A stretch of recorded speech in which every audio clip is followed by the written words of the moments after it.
Prelims 2023 जिन्होंने भी दिया या इसके बारे में पढ़ा सुना फॉलो किया, वो एक चीज़ से ज़रूर कन्विंस्ड होंगे कि ये पिछले कई सालों का या इनफैक्ट आज तक का सबसे टफ पेपर है। तो अब ये क्वेश्चन आता है कि 2024 या 25 की तैयारी करें तो कैसे करें? क्या हमें सोर्स चेंज करनी चाहिए? क्या हमें पढ़ने का तरीका बदलना चाहिए? क्या हम टेस्ट सीरीज़ और दें? अभी 50-60 टेस्ट लिखने को बोलते हैं कुछ लोग, अब क्या हम 100-200 टेस्ट लिखें? क्या हम 2024 का अटेम्प्ट स्किप कर दें, उसके लिए लेट हो गए हैं? इन सब चीज़ों का मैं आपको आंसर दूंगा। देखो, सोर्सेज चेंज करने की नीड तो है बट इतना नहीं। एक चीज़ आप ऐड कर लो अपने सोर्सेज में, प्रीवियस ईयर क्वेश्चंस। एनसीईआरटीज़ आपको पढ़नी पड़ेंगी। देखो, एक बहुत क्लियर चीज़ है, जिन्होंने सिनॉप्सिस के कोर्स से ज्वाइन किए वो इस चीज़ से एग्री भी करेंगे। पुरानी डेट में पीडीएफ पढ़ें, देख लेना जाके, ठीक है। टोटल 13 क्वेश्चन है जो मैं हिस्ट्री और आर्ट एंड कल्चर से कह सकता हूँ। 10 क्वेश्चंस ऐसे हैं जो आप सिनॉप्सिस साइज के नोट से डायरेक्टली दिखेंगे आपको, जिसमें से 6.5 क्वेश्चन, हाफ क्वेश्चन ये मान लो वो सॉल्व नहीं होगा। इतने क्वेश्चंस सिर्फ और सिर्फ PYQ, previous year question solve करके होते हैं, और 8 क्वेश्चन कुछ इसमें से मैचिंग भी होंगे, वो प्रीलिम्स क्लासरूम कोर्स से। अब ये क्यों मैच हो रहे हैं? क्योंकि ये जो नोट्स हैं एनसीईआरटीज़, स्टैंडर्ड बुक्स, उन्हीं से बनाए हुए हैं। तभी हम कहते हैं कि आपको कोई और बुक पढ़ने की नीड नहीं। एनीवेज, जो सिनॉप्सिस को नहीं भी फॉलो करते उनके लिए भी मैं कुछ चीज़ें ज़रूर बताना चाहूँगा, ताकि अपनी आंखें खोलो एंड देखो कि क्या करने की नीड है और आप क्या कर रहे हो। ये 2022 का क्वेश्चन पेपर है। ये पूछा है कि ये लोग कौन थे। आंसर है इसका आर्कियोलॉजिकल एक्सकेवेशन से रिलेटेड थे। यहाँ क्या दिया हुआ है? रॉबर्ट सेवल। 1993 का क्वेश्चन क्या है? इसमें 4 ऑप्शंस हैं। हम एमएसजीपी कोर्स में चारों ऑप्शन एक्सप्लेन करते हैं।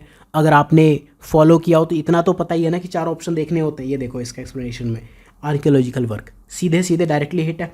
एंड 93 का क्यों पढ़ोगे? उसका रीज़न है, कोई मजाक थोड़ी है 93 40 साल के क्वेश्चन करना। देखो, मैंने ना कुछ चीज़ें बताई थी एग्जाम से पहले आपको, अगर आपको ध्यान हो तो। Questions from 80s and 90s बहुत इंपॉर्टेंट है, डायरेक्टली क्वेश्चंस रिपीट हो रहे हैं।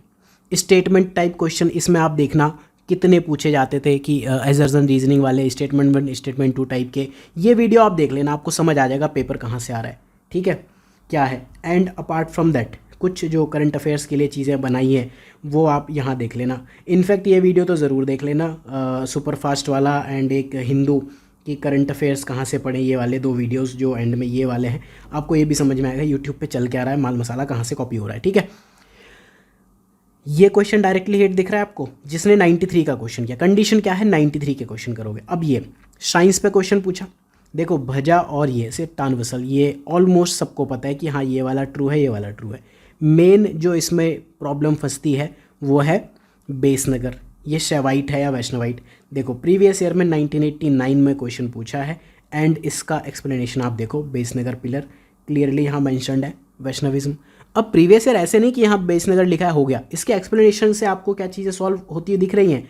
वासुदेवा को जोड़ते हुए आया हुआ क्वेश्चन है ये, ठीक है। अपार्ट फ्रॉम दैट भजा, ये तो ठीक है, एक बार प्रीवियस ईयर में पूछा, सिट्टान वसल कभी नहीं पूछा। इनफैक्ट इंडो ग्रीक चैप्टर में एक ही पेज पे ये नागसेना मिलिंद पानो वाला जो है वो, और ये गरुड़ पिलर बेसनगर, ये एक ही पेज पे सिनॉप्सिस के कंटेंट में दिया है। क्यों? क्योंकि सेम चैप्टर से लिया हुआ है एनसीईआरटी के, ठीक है। तो अगर आपको ये पता है तो भजा, ये तो बुद्धा केव और सिट्टान वसल जैनिज्म, ये तो आपको मोस्टली सब कंटेंट में मिल ही जाएगा। इस क्वेश्चन में की क्या थी कि क्या आपको ये आता है? अगर आता है तो आपको पता है 1 इज़ रॉन्ग। तो जो ये पेयर वाले क्वेश्चन है ना, only 1 only 2, true false type करते हैं इसको, this is false, this is true हो गया। तो ऐसे क्वेश्चंस को सॉल्व करने का क्या तरीका है? ट्रू फॉल्स में खेलो, और कोई तरीका तो है नहीं ऐसे क्वेश्चन को सॉल्व करने का। सभी आनी चाहिए आपको, फैक्चुअल बेस्ड नॉलेज पता होनी चाहिए, ठीक है। कोरकाई, पूमपुहार और मुचिरी क्या है? कैपिटल सिटी है, पोर्ट है, क्या है? 1992 का क्वेश्चन, यहाँ ऑप्शन में कोरकाई दिया हुआ है। कोरकाई का अगर आप एक्सप्लेनेशन पढ़ोगे तो क्लियरली लिखा हुआ है कि ट्रेड और इंपॉर्टेंट पोर्ट है, पता होना चाहिए। क्वेश्चन कहाँ का है? 1992। बट सिनॉप्सिस साइज का एक बार कंटेंट देखो, ये एंशिएंट इंडिया की फाइल है, क्या क्या ऑप्शंस दिए? कोरकाई, पूमपुहार एंड मुचिरी, कोरकाई, पूमपुहार, मुचिरी। ये टेबल बनी है एक ही टेबल से, पोर्ट्स कोरकाई, पूमपुहार या पुहार एक ही चीज़ है, एंड मुचिरी यहीं से दिया हुआ है, सीधे यहाँ से लियो। अब कहो सिनॉप्सिस के कंटेंट से आया, नहीं आया ये सिनॉप्सिस से, ये एनसीईआरटी से आया। एनसीईआरटी से हमने लेके नोट्स बनाए सारा, इस वजह से वहाँ से आ गया। तो पढ़ना क्या है? जो आपका बेस कंटेंट है उसको लेके बैठ जाओ, वही पढ़ो। अगर सिनॉप्सिस ज्वाइन किया है तो वेल एंड गुड, फिर वो पढ़ो। नहीं ज्वाइन किया है तो एनसीईआरटीज़ तो ढंग से पढ़ो, रटो, एंड प्रीवियस क्वेश्चंस 80s और 90s के ज़रूर कर लो, उसके बिना कुछ नहीं होगा। सोल्स वाला क्वेश्चन देखो, 2013 में क्या पूछा है, जैन डॉक्ट्रिन में क्या क्या एप्लीकेबल है, इसमें आंसर देख लेना सारे सही है। इसका दूसरा ऑप्शन देखो, every object even the smallest particle has a soul, मतलब हर चीज़ में सोल होती है, ये ध्यान रखना। ये पहले का क्वेश्चन है 2013 का। Souls are not only the property of animal and plant, मतलब पेड़ पौधों और जानवरों में ही आत्मा नहीं होती, बट रॉक में भी होती है, रनिंग वाटर में भी होती है, बाकी नेचुरल ऑब्जेक्ट में भी होती है, जो कि और अदर रिलीजियस सेक्ट्स नहीं देखते हैं। ठीक है, 4 ऑप्शन दिए, कहाँ से आएगा? जैनिज्म, हर चीज़ में सोल होती है, बेसिकली यही तो कह रहा है कि रॉक में भी होती है। यहाँ क्या लिखा हुआ है? चौथा क्वेश्चन जो डायरेक्टली आपको प्रीवियस ईयर से दिख रहा है, और भी हो सकता है लोगों को आता हो, that is fine. Dam Tungabhadra से ये क्वेश्चन पूछा है। ठीक है, आंसर इसका देवराया है। हर एक मीडिएवल में मिलेगा। विजयनगर पे तो पता नहीं कितनी बार क्वेश्चंस पूछे। यहाँ देवराय का जो एक्सप्लेनेशन है, विजयनगर एम्पायर के अंदर बहुत सारी डायनेस्टीज एक्सप्लेन की होती हैं। ये एमएसजीपी का स्क्रीनशॉट है, ये प्रीलिम्स क्लासरूम का स्क्रीनशॉट है। यहाँ देख लो कि इन्होंने तुंगभद्रा पे डैम कंस्ट्रक्ट किया था, यहाँ भी सीधे सीधे लिखी हुई है। अब मिडेवल आप छोड़ के नहीं जा सकते, ये ध्यान रखना। कोई भी छोटे से छोटा सब्जेक्ट इतना छोटा नहीं है कि अब आज की डेट में आप उसे छोड़ना अफोर्ड कर पाओ। एक ये क्वेश्चन ऑल्दो मेरे ख्याल से तो ये लक्ष्मीकांत की चैप्टर 1 में होता है एंड स्पेक्ट्रम में भी सब लोग पढ़ते हैं, लेकिन ये 2007 में पूछा था लॉर्ड बेंटिक के बारे में। 4 ऑप्शंस पूछे थे, आंसर इसका जो भी क्वेश्चन है उसका आंसर है लॉर्ड रिपन। ये पूछा था GGOB, governor general of Bengal, governor general of India कैसे बने। आंसर क्या है चारों में से? अगर आपने बुक में पढ़ा है या प्रीवियस ईयर से सॉल्व किया तो आपको ये पता है कि हाँ ये 1833 के एक्ट से हुआ है। ये भी हो रहा है प्रीवियस ईयर से। अब एक क्वेश्चन बताता हूँ जो प्रीवियस ईयर में है बट आप सॉल्व नहीं कर पाओगे। ये वाला, देवी चंद्रगुप्ता, बिल्हड़ ने लिखा है या किसने लिखा है? ठीक है, एंड मिलिंद पानो, अभी हमने इसका एक स्क्रीनशॉट देखा था पहले, बेसनगर वाले वहाँ था। बाकी 2 ऑप्शंस नहीं हैं, ना सिनॉप्सिस के कंटेंट में है, चेक करना पड़ेगा। हम कंटेंट अपडेट करेंगे बट आप भी इनके पीछे मत पड़ जाओ, ऐसे हमेशा आएंगे। देखो यहाँ पर इस वाले जो क्वेश्चन में है 1993 में जो ये विशाखा दत्ता है, वहाँ लिखा हुआ है कि इन्होंने ये देवी चंद्रगुप्ता बुक लिखी है। ठीक है, एंड मिलिंद पानो नागसेना है। ठीक है, अब देखो एक मैं आपको इसमें डिस्प्यूट बताता हूँ, नागसेना और नागार्जुना। यूपीएससी कहता है कि ये दोनों अलग हैं, तभी तो 2 ए और बी अलग अलग पूछे हुए हैं। ऑल्दो जो आप कोचिंग्स के एक्सप्लेनेशन देखोगे एंड जो भी आप बुक्स में देखोगे वो यही लिखा हुआ है कि Nagasena who is also known as Nagarjuna. अब ये एक डिस्प्यूट आएगा, यूपीएससी के आंसर का आपको वेट करना पड़ेगा। तो ये तो एनीवेज एक टफ क्वेश्चन है जिसमें ऊपर से दिक्कत भी हो गई। हम ये मान लेते चलो नागार्जुना नागसेना एक ही है, तो 1 गलत हो गया, 3 ठीक हो गया। 1 गलत हो गया मतलब ऑल 4 ठीक नहीं है। अब भी आप इसे सॉल्व नहीं कर पाओगे इसमें से। ठीक है, तो ये ऐसा क्वेश्चन है जिसे आप सॉल्व नहीं कर सकते, चाहे प्रीवियस ईयर हो या कुछ भी हो। तो हर चीज़ 100% आपको कभी दे के नहीं जाएगी, ये ध्यान रखना। बट 6 क्वेश्चन, समझ रहे हो, 6 question out of 13 directly previous year से, एंड उसमें से एक गवर्नर जनरल ऑफ बंगाल वाला छोड़ दो, बाकी तो ऐसे हैं जो मेरे ख्याल से जनरली लोग पढ़ते भी नहीं हैं। एंड अगेन ये मिलिंद पानो और ये सारी चीज़ें ना सिनॉप्सिस के कंटेंट में एक ही टेबल में बना के दी हुई हैं। यहाँ बिल्लड़ की बुक का नाम लिखा हुआ, विशाखा दत्ता की बुक्स का नाम लिखा हुआ, ये लिखे हुए हैं। ठीक, अब देखो और चीज़ दिखाऊँ, धन्यकटका कहाँ से आया? सिनॉप्सिस का जिन्होंने कोर्स लिया है ना, एक बार देखना, सातवाहन में आंध्रा सीधे लिखा हुआ है, चैप्टर शुरू हुआ है वहाँ से। और आप एग्जामिनर का माइंडसेट देखो, चैप्टर शुरू हुआ वहाँ से उठा के क्वेश्चन दे दिया, धन्यकटका लिखा हुआ है। अगला क्वेश्चन देखो, स्तूपा। स्तूपा में क्या है, सिनॉप्सिस के कोर्स में ना ये दिया हुआ है, रेलिक स्तूपा है, रिमेन्स ऑफ बुद्धा, सबको पता है। इनफैक्ट ऐसा मैं नहीं कहूँगा कि हमें ही पता है, इन जनरल हमें सबको पता होता है। कमोमरेटिव होते हैं, वोटिव होते हैं। अभी आप देखो statement number 2 commemorative, votive and repository of relics, ये सारा ठीक है। बट मेरे ख्याल से ये क्वेश्चन ना हर बंदा गलत करेगा। क्यों? क्योंकि ना हम सब जब भी स्तूपा पढ़ते हैं in context of Buddhism only पढ़ते हैं। ये कह रहा है कि कॉन्सेप्ट ऑफ स्तूपा बुद्धिस्ट है ओरिजिन में, ऑल्दो इंटरनेट पे लिखा है प्री बुद्धिस्ट है। बुक में मुझे कहीं ऐसे दिखा नहीं, किसी बुक में हो तो एक अलग बात है, मैंने इतनी डिटेल में तो नहीं पढ़ा है। बट फिर भी हमें यूपीएससी के आंसर की का वेट करना पड़ेगा, राइट। बट ये वो क्वेश्चन है जो सब गलत करके आएंगे। सब ने मोस्टली जो भी वेल रेड लोग हैं उन्होंने ऑल 3 मारे, जब तक कि कोई और बाई चांस। अब इसमें क्या है, किसी ने सपोज ये कह दिया कि नहीं ये गलत है, तो फिर ओनली 2 करके हो सकता है उसका सही हो जाए, वो तुक्के वाली बात है, वो इस तरह के क्वेश्चंस का नेचर है। वट्टा किरुतल, सिनॉप्सिस के एक बार नोट्स देखना, ये लाइन लिखी हुई है, एंशियंट हिस्ट्री की जो बुक है ना उसमें ये वाली हेडिंग देखना, सीधे लिखा हुआ है। यही पूछा है।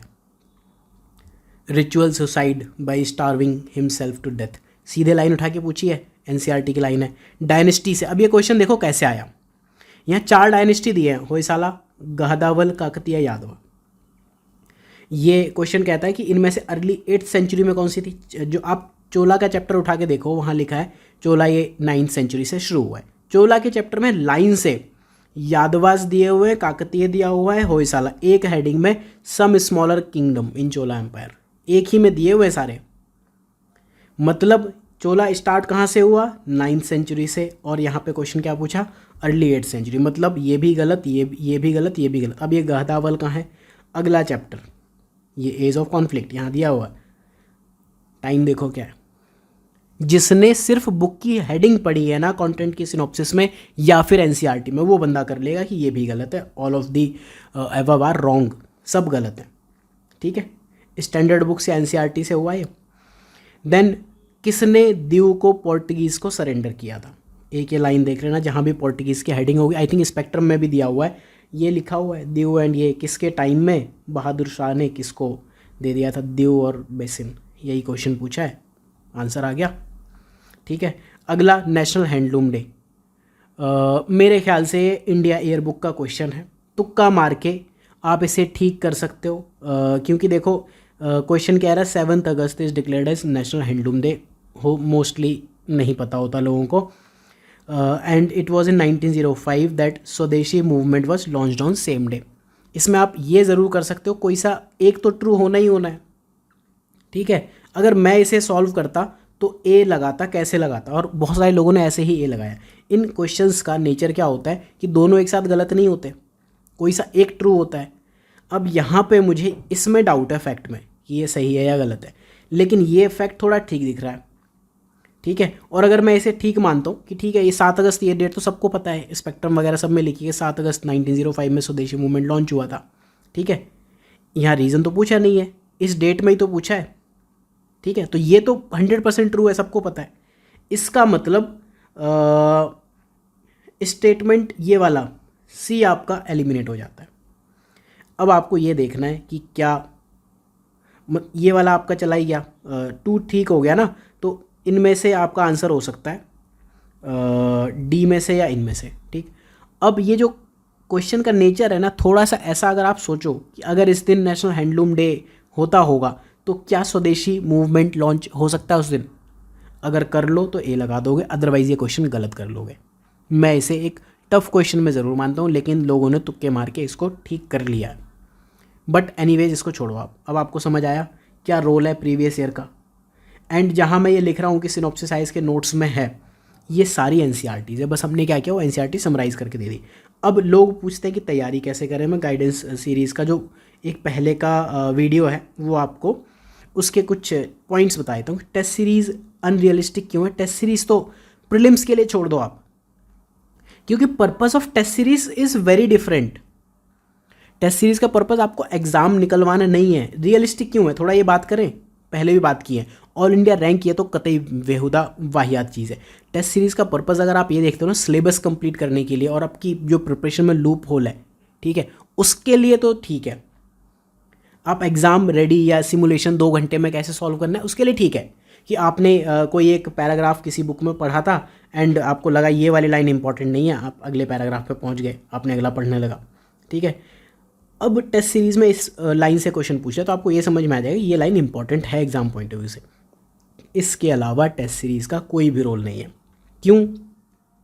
पहली चीज़, ऑल इंडिया रैंकिंग, भाई मेरी मर्जी, मैं उसमें अपने लिख दूँ मेरे 91 क्वेश्चन ठीक है।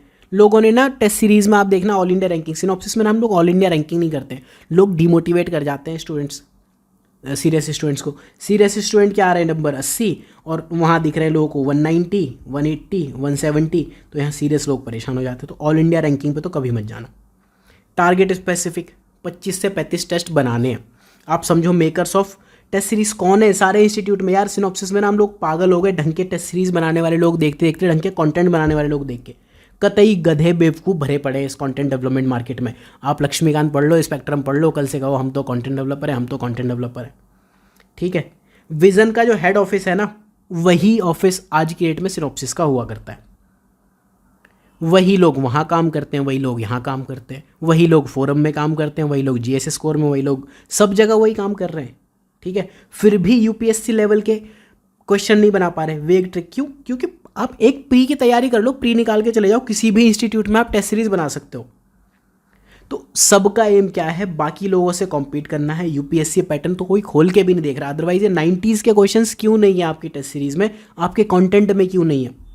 राइट, तो टेस्ट सीरीज क्यों अनरियलिस्टिक है, इस पर मैं काफ़ी बात कर चुका हूँ। ये जो प्लेलिस्ट है ना, इसमें आप देख लेना। इसमें गाइडेंस सीरीज में बहुत सारी चीज़ें आपको दिखेंगी, आपको देखनी चाहिए, चाहे वो ओल्ड वीडियोज़ हैं या न्यू है। ये वाला वीडियो देखो, why test series is not realistic, ये वीडियो देख जाना, आपको समझ आ जाएगा। ठीक है, तो इन चीज़ों पे मत पढ़ो। ठीक, सिली मिस्टेक से आपको बचना पड़ेगा। सिली मिस्टेक से क्यों बचोगे आप? सपोज़ हम दो लोगों की बात करते हैं, कई बार मैंने इस टेबल की बात की, मैं फिर से इसी टेबल की बात करूँगा। कोई एग्जांपल लेते हैं, जैसे इन्होंने अटेम्प्टेड क्वेश्चन है 86 मार्क्स में डिफरेंस आपको दिख रहा है। ठीक है, क्वेश्चंस देखो, रॉन्ग क्वेश्चन कितने। ये बंदा 82 मार्क्स लेके आया है 65 क्वेश्चन अटेम्प्ट करके, इनके अकॉर्डिंग 12 सिली मिस्टेक की है। हर सिली मिस्टेक पे 2/3 नेगेटिव मार्किंग होती है ना हर गलती पे। सिली मिस्टेक्स पे कितने हुए? जो आपको +2 आने चाहिए थे, उसके साथ में ये 2/3 वो भी चले गए। मतलब हर 3 गलत क्वेश्चंस पे आपके -8 मार्क्स हो रहे हैं रिलेटिव कंपटीशन में, और आप पीछे हो जा रहे हो। राइट, तो टेस्ट सीरीज़ का सॉल्यूशन, जब हम टेस्ट सीरीज़ देते हैं 5 से 10 घंटे लगाते हैं, उसका कोई मतलब नहीं है। यूज़ एंड थ्रो वाला मटेरियल है। मुझसे आप पूछो कि टेस्ट सीरीज़ किस काम की है, मैं कहूँगा क्यों टेस्ट सीरीज़ देनी क्यों है। स्टैंडर्ड बुक्स पढ़ो, एंड स्टैंडर्ड बुक्स में एनसीईआरटीज़ अगर पढ़ सकते हो तो पढ़ लो। अदरवाइज़ जिस भी इंस्टीट्यूट ने एनसीईआरटीज़ के आपको नोट्स बना के दिए हैं उनको फॉलो कर लो।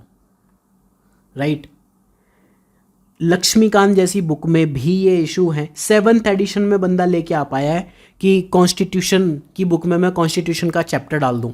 तो समझो, जब लक्ष्मीकांत, जिसको लोग बाइबल, कुरान, गीता क्या क्या कहते हैं यूपीएससी में पॉलिटी के लिए, उस बुक में, कॉन्स्टिट्यूशन की बुक में कॉन्स्टिट्यूशन का चैप्टर नहीं था, 7th एडिशन में लाए हैं रो पिट के। तो आप समझो बाकी बुक्स का तो लेवल क्या है। Shankar IAS, PMF IAS, Wikipedia जाओ, चेक करो, line by line copy paste आपको मिलेगा। शंकर आईएएस ने विकीपीडिया छापा, पीएमएफ ने शंकर आईएएस छाप दिया, यही चल रहा है। इंप्रूवमेंट कहाँ है? कौन इंप्रूव करेगा? पैराफ्रेजिंग चलती है कंटेंट डेवलपमेंट के नाम पे, न्यू बुक्स छापने के नाम पे। आप सिनॉप्सिस के पुराने और नए कंटेंट को एक बार कंपेयर कर लो, आपको खुद डिफरेंस समझ में आ जाएगा। ठीक है, तो आपको जो प्रिपरेशन करनी है, बेसिकली वे फॉरवर्ड आपका क्या होना चाहिए? टेस्ट सीरीज़ करनी है, ठीक है, एक टेस्ट सीरीज़ कर लो। बेस्ट टेस्ट सीरीज़ क्या है? बेस्ट टेस्ट सीरीज़ दुनिया में फ्री है हमेशा। प्रीलिम्स के लिए पहले मैं कहता था 25 ईयर्स, ठीक है, इस 25 को ना 40 कर देना। 1979 से क्वेश्चंस कर लो। इसी वीडियो में मैंने आपको दिखाए कितने क्वेश्चंस हैं 80s और 90s से रिपीटेड। जहाँ एक एक नंबर के लिए 0.5, 0.33 नंबर के लिए मारामारी होती हो ना, वहाँ अगर सिर्फ हिस्ट्री में, हिस्ट्री एंड कल्चर में 6 क्वेश्चंस आपके PYQ से हो रहे हैं, मतलब 12 नंबर। 13 में से 6 क्वेश्चन PYQ से हो रहे हैं। इसमें से चलो मैं मान लेता हूँ कि 2 क्वेश्चन आप वैसे भी कर लेते, 4 क्वेश्चन अगर आप एक्स्ट्रा कर ले जाते हो PYQ से, या 3 भी कर लेते हो। अभी तो ये पहला सब्जेक्ट हुआ है, अभी देखो बाकी सब्जेक्ट्स पर मैं वीडियो बना के आपको चीज़ें शो करूँगा। इसके अलावा एक चीज़ जिसकी रेलेवेंस कभी भी ख़त्म नहीं होगी 2020 50-50 सीरीज़ में, इसमें जाना, एंड यहाँ पर आपको टॉपिक लिस्ट दिखेगी। ये टॉपिक लिस्ट आप देखो, इस टॉपिक लिस्ट को ज़रूर पढ़ो, रोज़ पढ़ो। ठीक है, इसी साल अभी हिस्ट्री से ही बात कर लेते हैं, कितने क्वेश्चंस हैं। ब्रिटिश पॉलिसी से, कॉन्स्टिट्यूशनल डेवलपमेंट से आया क्वेश्चन, आएगा। आर्ट एंड कल्चर से देखो, 1 लाइनर तो आपको कितने दिख रहे हैं। सोसाइटी एडमिनिस्ट्रेशन के क्वेश्चन दिख रहे हैं, पोर्ट का क्वेश्चन आ गया, विजयनगर एम्पायर का क्वेश्चन आ गया, देवरायावन, जैनिज़्म का क्वेश्चन आ गया। ठीक है, और ये आपको दिख रहे हैं, और अगर कोई टॉपिक दिख रहा हो तो देख लेना। इतने क्वेश्चंस तो आपको डायरेक्टली दिख रहे हैं। आर्किटेक्चर से क्वेश्चन आ गया, ऑल्दो रॉक कट नहीं, किसी और चीज़ से। ठीक है, जो राइटर्स हैं, बेसिकली किसने क्या एक्सकेवेशन किया, वो वाले जो क्वेश्चंस हैं वो यहाँ दिख रहा है। ठीक, और जेम्स प्रिंसेप वाला क्वेश्चन 2016 में भी पूछा था, 2016 में भी वो क्वेश्चन रिपीटेड था। तो आपको क्या करना है, इन टॉपिक्स को तैयार करो। अगर आप सेल्फ स्टडी से कर रहे हो, सेल्फ स्टडी से करो। सिनॉप्सिस के कोर्सेज ज्वाइन करके करना है, यहाँ से करो। किसी और कोचिंग से कर रहे हो उस कोचिंग से करो, लेकिन एक चीज़ ध्यान रखना, क्वेश्चंस की थीम चेंज नहीं हुई है, थीम्स ऑलमोस्ट वही हैं, क्या थीम चेंज हो जाएंगी? ऑप्शन डिफ़िकल्ट हुए हैं, ऑप्शन सेटिंग्स थोड़ा गंदी कर दी है, वेग कर दी इनफैक्ट, बट ठीक है, आप समझो जब यूट्यूब पे सब कुछ फ्री है तो उस ज़माने में कंपटीशन भी बढ़ेगा ना, और कंपटीशन बढ़ेगा, आपको अपना बार रेज करना पड़ेगा। जब तक आप अपना बार रेज नहीं करोगे, दूसरे आपको इसी तरह पीछे छोड़ के आगे बढ़ते रहेंगे, और यहाँ पर आप किसको ब्लेम करोगे, किससे लड़ोगे? कर लो जैसे जो करना है। देखो एक ना मैंने कल टेलीग्राम ग्रुप में एक पॉइंट डाला था एटॉमिक हैबिट बुक से, जेम्स क्लियर की बुक है एटॉमिक हैबिट। एटॉमिक हैबिट मतलब छोटी छोटी हैबिट्स जो आपकी दुनिया चेंज कर देती है। उसमें एक मैंने पॉइंट लिखा था, the point of no return. इसका मतलब क्या है? ये लाइफ में अपना लो, बहुत आगे चले जाओगे इस एग्ज़ाम में तो एटलीस्ट। इसका मतलब क्या है? सपोज़ आपने कोई हैबिट बना ली, ठीक है, अब आप उसको नहीं कर रहे हो। सपोज़ आप कल से 5 बजे सुबह उठना शुरू कर दो और आप 4 दिन ना उठो, तो आपको ना वो 4 दिन ना उठना टफ लगेगा। ये पॉइंट ऑफ नो रिटर्न, जहाँ से जाके आप वापस नहीं आ पाओगे। ठीक, न्यू हैबिट आपके डेली रूटीन का पार्ट बन जाती है। अब इसको आप यूपीएससी के लिए कैसे अप्लाई कर सकते हो, वो आप करो। Point of no returns in UPSC means studying daily will feel natural. अगर आप रोज़ पढ़ रहे हो तो आपको नेचुरल लगेगा, जिस दिन आप नहीं पढ़ोगे उस दिन लगेगा यार क्या गड़बड़ कर रहा हूँ मैं, ये तो गलत हो रहा है। ठीक है, तो ये चीज़ आप थोड़ा ध्यान रखो। पॉइंट ऑफ नो रिटर्न, इस पॉलिसी पे जाके पढ़ो। सोर्सेज मत चेंज करो कि अब मैं ल्यूसेंट पढ़ लूँ, अब मैं ये पढ़ लूँ वो पढ़ लूँ। सोर्सेज जब सिनॉप्सिस लेके आएगा अपने सारे मार्केट में तभी चेंज करना। जिन्होंने ज्वाइन किया हुआ उन्होंने देखे, बट अभी भी मल्टीप्लिकेशन मत करना सोर्सेज में। मल्टीप्लिकेशन में क्या होता है कि सपोज़ मैंने 2 बुक से एक टॉपिक पढ़ा, सपोज़ मैंने पिट्स इंडिया एक्ट पढ़ लिया, एक बुक से पढ़ लिया, वेल एंड गुड। हो सकता है इसमें 8 पॉइंट दिए हों 10 में से, इसमें हो सकता है 9 पॉइंट दिए 10 में से। अब डुप्लीकेशन या 2 सोर्सेज से पढ़ने में क्या दिक्कत होती है कि पहले ना मेरा पूरा ध्यान कंपैरिजन में लगेगा कि जो 8 पॉइंट इसमें है मैं कंपेयर करूँगा, फिर जो 9th पॉइंट है उसको मैं सर्च करूँगा। अगर आप डुप्लीकेट कर भी रहे हो ना तो ये वाला पॉइंट उठा के फटाफट यहाँ ऐड कर दो और इस पेज को फिर फ्यूचर के लिए डिस्कार्ड कर दो। लेकिन अगर आप दोनों बुक्स लेके रहोगे ना, हमेशा पढ़ते रहोगे, तो एंड में ना आप 10 पॉइंट के लिए 8 + 9 17 पॉइंट्स पढ़ते रह जाओगे। ना ये 8 याद होंगे ना ये 9 याद होंगे, और आप अल्टीमेटली निपट जाओगे। ठीक है, फंडामेंटल्स अभी भी सेम है। सिर्फ एनसीईआरटीज़ पढ़ के आपका भला नहीं होने वाला है। सिर्फ जो स्टैंडर्ड बुक्स चल रही है मार्केट में उनसे तो अब खैर बहुत ज़्यादा उम्मीद मत रखो, बहुत ज़्यादा कुछ होने वाला है नहीं। लेकिन अगर आप ये चीज़ कर देते हो, एनसीईआरटीज़ की समरी या आप खुद पढ़ लेते हो या जो भी है वो आप फॉलो करो, प्लस पीवाईक्यूज़ आप कर ले जाते हो किसके साथ में, स्टैंडर्ड बुक्स के साथ में, तो डेफिनेटली प्रीलिम्स अभी भी डूएबल है and it is very much doable. And current affairs, भगवान के लिए करंट अफेयर्स के लिए हिंदू पढ़ना छोड़ दो, डूब जाओगे, बर्बाद हो जाओगे। ये ज़रूर आपको दिखेगा कि 10 में से 9 सक्सेसफुल लोग हिंदू पढ़ते हैं, लेकिन ये ध्यान रखना 14 लाख में से जो 13.5 लाख अनसक्सेसफुल लोग हैं ना, वो भी हिंदू पढ़ते हैं, वो भी इंडियन एक्सप्रेस डेली न्यूज़पेपर पढ़ते हैं। तो इन चीज़ों से बचो। ठीक है, इस बारे में मैं लगातार सालों से 3-4 साल तो हो ही गए गाइडेंस बनाते बनाते। या आप देख लेना, अगर आप 24, 25 कोई सा भी अटेम्प्ट दे रहे हो, एक तो ये देखना, ये वीडियो बहुत ज़रूरी है। कीवर्ड वाला ये सीसेट में बहुत ज़रूरी है, 90s 80s वाला ये ज़रूरी है, एंड जल्दी कैसे पढ़ना है ये ज़रूरी है, एंड देन करंट अफेयर्स के नाम पे क्या है आपके पास वो देख लेना।